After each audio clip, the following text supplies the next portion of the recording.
2 years ago, on Simchat Torah, we woke up in North America to a nightmare. Some hours before, around dawn in Israel, the violence had begun. An invasion from Gaza that killed hundreds, that raped, murdered, burned, destroyed, and kidnapped Israeli citizens and soldiers. It did not spare the youngest or the oldest, and it was the beginning of this new stage in a conflict between Gaza and Israel. Now we are on the other side, almost exactly 2 years later. A ceasefire has been signed, 20 points have been made, everyone agrees, kumbaya, or maybe not. I want to share with you some headlines, some top-line optimism, and then maybe some realism behind it. The guns have fallen silent, say the headlines, and it is a good thing that the rockets, the bombs, the artillery, they have fallen silent. The death toll is way down, day by day, hour by hour. But the guns have all fallen silent? Not so fast, say the Hamas gunmen settling scores on Gaza streets with other clans and rivals. Not so fast, said the IDF to Palestinians approaching what they now call the yellow line, the barrier of the parts of Gaza where Israeli troops still remain. Just over 50% of the Gaza Strip is still under the control of the Israeli army, with a barrier there, and woe to those who get too close. And what happens if those trends accelerate, the violence on the Palestinian-controlled street or the violence in the territory controlled by Israel? The hostages are free, say the headlines, and that is absolutely a good thing. The 20 living hostages, and some corpses as well, have been returned to Israel. But all the hostages? Not so fast, say the Israeli families of those bodies still in Gaza, whether they're being held there on purpose for further negotiation, or they're buried under rubble and not yet found, or may never be found. By the way, Israel is also holding Palestinian bodies, in case you didn't know, and some of those were exchanged too. And what happens if those bodies are never found, never returned? Is it the end or a new beginning?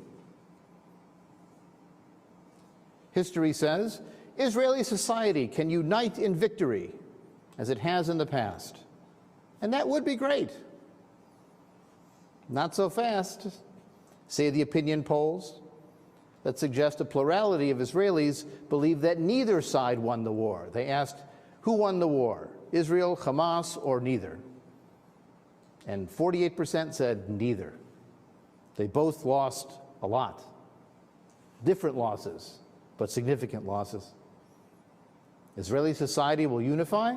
Not so fast, say the army reservists who served deployment after deployment after deployment, while ultra-Orthodox Jews were violently protesting on the streets against having to share that draft burden. And the Israeli government continued to kick that can to deal with Israeli ultra-Orthodox draft exemptions. They kicked that can down the road again and again and again. Not so fast, a unified Israel? Say the left and the center that had been protesting this right-wing Netanyahu government for a whole year before October 7th. And they fear it will resume its agenda to transform the judicial system and to change Israeli society irrevocably. Sounds a bit familiar. And what happens if this government falls and there are elections that take place? Is that going to unify the country? Or what happens if the government stays its full term all the way through November 2026? That would be the first time an Israeli government had made it the full 4-year term in maybe 30 years. But they have another year to act decisively and to demonize the other side. Is that going to unify the country? An optimistic press release says, the Palestinians have a bright future. That would be great, but not so fast. Say the shepherds and the olive grove farmers in the West Bank who have faced unchecked and sometimes IDF-assisted settler violence over the last 2 years and before. Not so fast. Say threats to withhold reconstruction aid if Hamas doesn't fulfill the ceasefire agreement, as Hamas is already making noises that it's not going to do. Hamas right now is filling a power vacuum, and it's also asserting control over territory that the peace agreement said they wouldn't control. The sociologist Max Weber said that government has a monopoly on violence. It's one of the ways of defining government. The only legitimate use of force is by the government through some system. But in anarchy, sometimes it works the opposite direction. The most violent people become the de facto government. And maybe that's happening there. A bright future for Palestinians? Not so fast, says history again, with Palestinian divisions used to undermine statehood prospects. There was a reason that before October 7th, Netanyahu did not try to fully destroy Hamas. Hamas has been in control of Gaza for 18 years. And Netanyahu's been in charge of Israel for much of that time period, and yet he enabled it to be there. He even facilitated funding to go to Gaza from Qatar and other places. Why didn't he want them destroyed or undermined? If you have two Palestinian territories with two opposing governing bodies, what are the odds they're going to come together to make one real Palestinian state? It's impossible. No matter how many countries recognize it, if you have two centers of power in two different territories, they're never going to get their act together. And that's been a strategy of the Israeli right for decades, to facilitate Palestinian division so that they can't come together to demand a unified Palestinian state. Right now you have Hamas, you have the Palestinian Authority, which Netanyahu did not want involved in the renewed governance of Gaza. And now we have the Gazan clans asserting themselves and this new technocrat committee that's supposed to run everything. More division means more delay. And what happens if things go south or continue as unsustainably, unstably as they are now? The fundraising appeal might say, with the end of the war, anti-Semitism will decline. I used to joke with my dad and say, Inshallah, which is Arabic for God willing, right? From your mouth to God's ears, even the God we don't necessarily think about. But not so fast. Decline in anti-Semitism? Not so fast. Say the Young Republicans text chat, the keyboard warriors unleashed, the left-wing Hamas apologists, the emboldened racists. Not so fast. Say the opinion surveys that show a sea change in perspectives on Israel and those who support it, including a large majority of Jews. You know, in many circles, the word Zionist, even lefty, liberal, two-state solution Zionist, is a dirty word. And it's hard to make the argument that Israel and Jews are totally separate when there's an Israeli flag on the bima of all those synagogues, and that same Jewish star is the same Jewish star, whether it's gold or blue and white. Where will the next shoe drop? Will Trump's steadfast support for Israel continue to turn progressives against Israel and possibly against Jews? Will midterm election Republican losses make them look for groups to blame or causes to blame? Maybe those liberal Jews that are so anti-Trump. That's worth a blame. You see, we're supposed to talk about what's next for Israel and Gaza. But first we have to be clear on what is right now. And those optimistic headlines sound wonderful, and it would be wonderful. But I have some doubts. I have some real concerns. Now, I do have to give President Donald Trump credit. Through cajoling and bluster and belligerence and flattery and throwing his weight around, he was able to get Hamas and Israel to agree to stop shooting. And he was able to get everyone from Egypt to Turkey to Qatar into a room to say, we endorse and support this. That is an achievement. Phase one of a ceasefire is cease firing, and that's happened. But now we face phase two.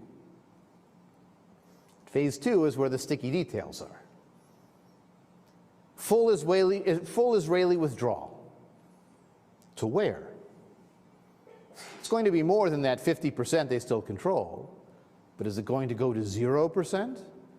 Israel's made a lot of noise over these 2 years about wanting more of a buffer zone around Gaza because the previous barrier they had obviously didn't work because there was an October 7th. So where does that line get drawn? And how fast does Israel withdraw? And what might undermine that withdrawal? And does withdrawal mean no bombardment? After all, Israel withdrew from most of Lebanon.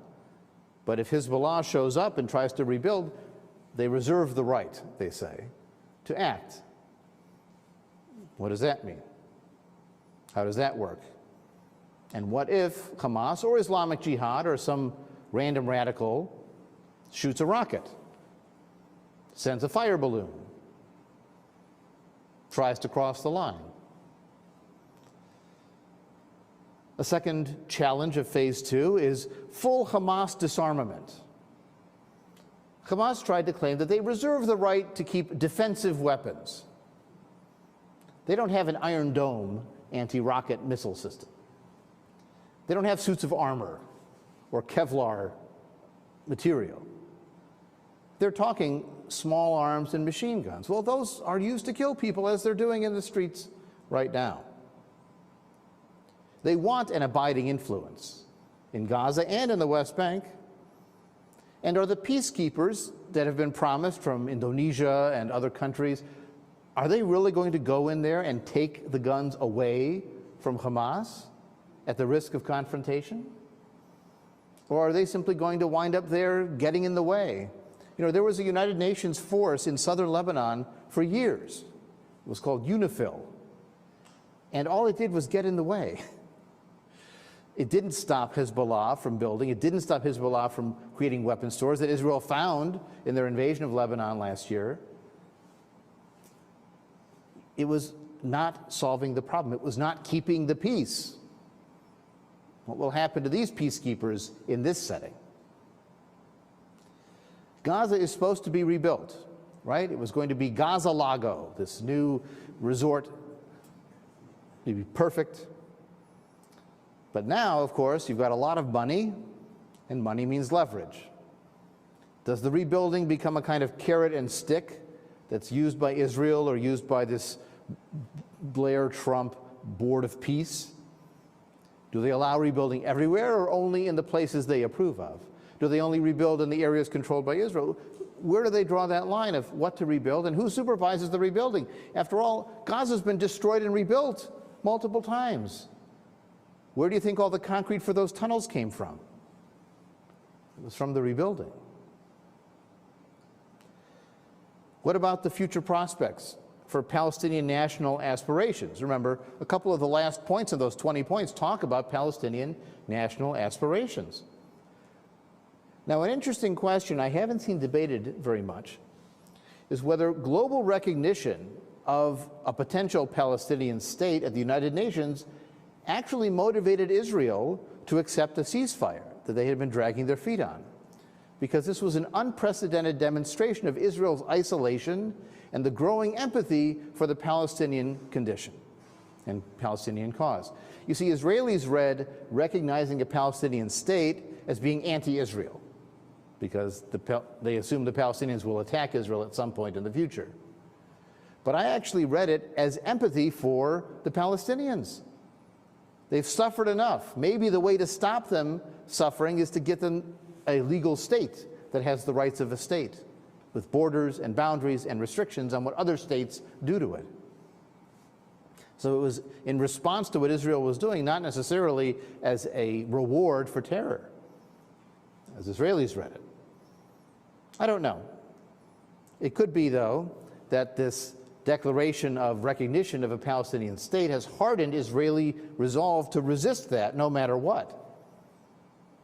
And some right-wing Israeli commentators see an ideal model for what would happen in Gaza is the West Bank, where Israel reserves the freedom of movement and can arrest whoever they want and can go wherever they want, wherever they feel they need to and are justified in going, no matter the rights of the people who are being affected. Do we really want to see more of that in Gaza, even without settlements there? And some still aspire to put settlements back in Gaza. Abba Eban, the longtime foreign minister, United Nations ambassador for Israel, famously said, "The Palestinians never miss an opportunity to miss an opportunity." But I think Israel missed a chance this time, and they did it intentionally, by choice and by design. You know, a lot of Palestinian prisoners were released. Many of them were people who had been taken in the last 2 years over the course of activities in Gaza, and so they're short-term prisoners, but some of them were long-term prisoners. And some of them were truly terrible people who had murdered Israelis. But there was one person who's in prison for 5 life sentences whom Hamas asked for and Israel said no. His name is Marwan Barghouti. Now, you may not have ever heard his name before, or you may have heard it a long time ago. Marwan Barghouti was the head of the Fatah Tanzim, or sort of young activist wing, and during the Second Intifada in the early 2000s, he was accused by Israel of having masterminded some bombings that killed some Israelis. And so he was thrown into prison forever. Now, Marwan Barghouti is a charismatic person. He's fluent in Hebrew because he's been in Israeli prisons for long enough that he's picked up Hebrew. He has advanced degrees from Birzeit University. His wife is a very articulate ambassador for his cause. He has credibility among both the Fatah, PLO side, of the Palestinian Authority side, and the Hamas side from his time in prison, and credibility on the Palestinian street from that experience too. And he has explicitly come out in favor of a two-state solution. He also happens to be at least 20 years younger than Mahmoud Abbas. So if Marwan Barghouti were released, and the Palestinian Authority finally held a presidential election, which they haven't done in almost 20 years, and he won, there's no guarantees, but he could be their Mandela, their person coming out of prison to lead them to some kind of freedom, compromise, and peace, because he has that consensus and that bridge building and Hebrew fluency. He could go to the Knesset and make a speech like Anwar Sadat did in the 1970s. But now you might see why Netanyahu refused to release him. Because if you did release someone like that, and he did gain the legitimacy of a new election, and he did unite the factions, and now you've got one unified Palestinian national movement representing both territories and speaking the language of peace and compromise and coexistence, what does Israel do now? Let's keep it the way it is. Let's keep him in prison. Let's keep them divided. Let's keep the status quo. Status quo becomes almost a sacred mantra in this setting. I feel like Israel missed an opportunity. They could have said, ugh, we didn't want Barghouti out. We hated to do it, but here we had to. And what could have happened differently if he were out and saying the right things? What will happen next? There are many roles that I've had to fulfill in the recent years of sermonizing that my rabbinical school did not prepare me for. Geopolitical analysis, deciphering treaty and ceasefire legalese, military strategy. I'll give you my best guess of what I think will happen. I think that ultimately Israel will go for early elections before November of next year. There's going to be a big division over whether to hold an official inquiry into what happened and what went wrong on October 7th. There have been small-scale analyses of what happened on this kibbutz and what happened in this army base, but a system-wide analysis has not happened because the government has refused to do it. Israel actually has a very good national culture of that kind of self-analysis that's happened over many other disasters. We did that for 9/11 in this country. We had a whole commission that was bipartisan and did a deep investigation and wrote a whole report. I read it. It was fascinating. Israel does this historically. They haven't done it for 2 years for what happened on October 7th. But if the war is, if not over, drawing towards a close, there's no more excuse. It's time. And if the government continues to drag its feet and refuse to participate, in the end, some of their parties may say, I'm out. This is something we need to do. Or it could be the case that that ember of the draft law conflict might be the crack that brings down the government. Because you have to remember, Bezalel Smotrich's religious Zionist party, as terrible as they are on so many issues, they are very patriotic in serving in the army. They serve in large numbers, and they had large proportion of the casualties of the fighting that took place. And they resent the ultra-Orthodox avoidance and resistance to serving in some capacity of national service or in the army. And so if that issue comes back to a head, with all those reservists who are back, who are now willing to make noise, that could also lead to the fall of the government. Now, as I said earlier, will this election bring the people together? I think it will be one of the most divisive elections Israel has ever seen, and it may result in a narrow victory for either side. You might say, how could Netanyahu possibly win after all this? Well, he can point to successes. He can point to what happened in Lebanon. That was a success. What happened with Iran? That was a victory. What happened with Syria? Assad is gone. We might even have a ceasefire there, officially, maybe even a peace treaty. We might expand the Abraham Accords and have more allies than enemies. You see, in America, the political slogan that has lasted for 30 years is, it's the economy, stupid.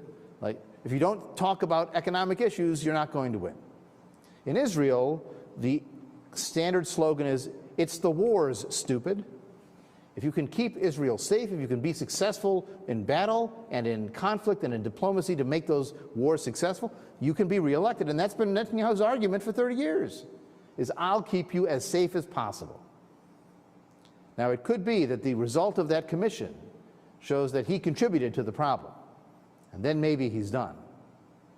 But there are people who believe that he enacted a victory in the long-term strategy of the last 2 years. And those who see him as a victor will vote for him again to become prime minister and for his party to rule.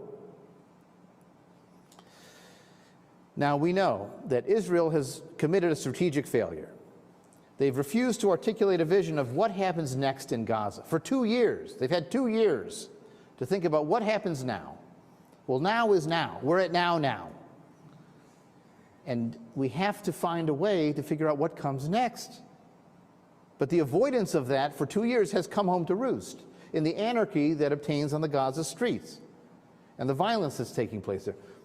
Gazans do not like Hamas. They blame Hamas for the consequences of the attack on October 7th. They blame Hamas for hiding in tunnels and behind civilians and under civilian buildings.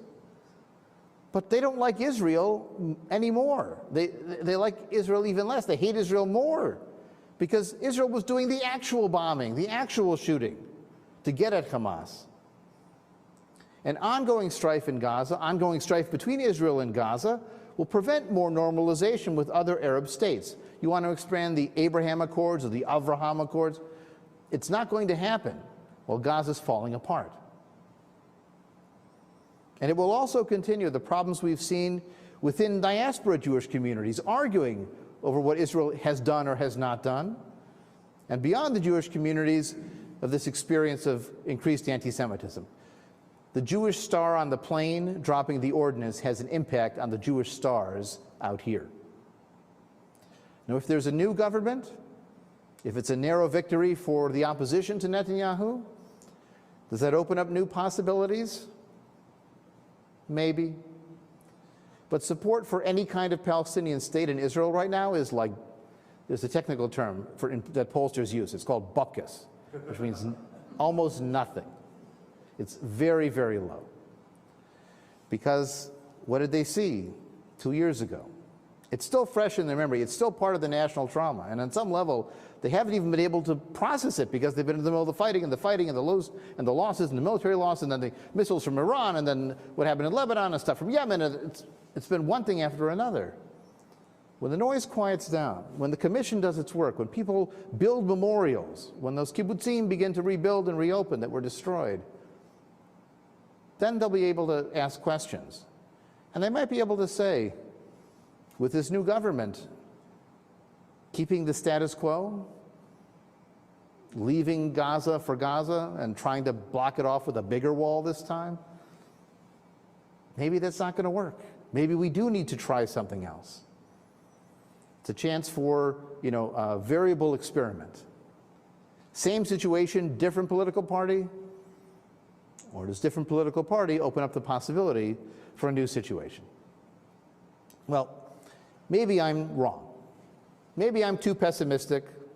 I would be happy to be pleasantly surprised that all those uplifting, positive headlines turn out to be true, that Trump shows a long-term strategy of focus and discipline to enforce this peace board that he has empowered. It's good that there's another responsible adult named Tony Blair involved. Maybe that gives it more of a chance. Every day without major shooting and bombing is a good day. And maybe, just maybe, if we can build on that even one day at a time, that will add up to some kind of peace. We hope.